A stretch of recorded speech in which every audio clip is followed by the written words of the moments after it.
I'm going to demonstrate the Shush Pat technique for newborns up to usually 6 months. Once a baby's rolling, you don't want to do this anymore because they won't be swaddled. And any kind of swaddle that your baby might be in will work. These Love to Dream ones still work. Swaddlinis are great.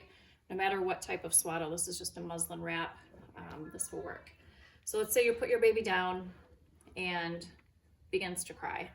We're going to roll your baby over on the side and start to pat the butt. Now, if they're crying pretty hard, you're going to pat faster and firmer.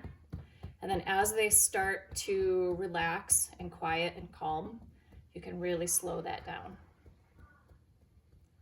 Now, once they stop crying, you might have to wait a little while to make sure they're in a really deep sleep state. Otherwise, the second you roll them over, they might wake up. Some babies will stay, and then you might have to gently shake them for a little while, rock them back and forth until they actually fall asleep. Now, technically, your baby just fell asleep on their own in the crib because you didn't have to hold them, nurse them, rock them. They just needed a little bit of assistance at first. If your baby does not seem to be calming down when you're doing this, check for a few things. Maybe the swaddle's too tight. Maybe there's a dirty diaper. Maybe they prefer the other side.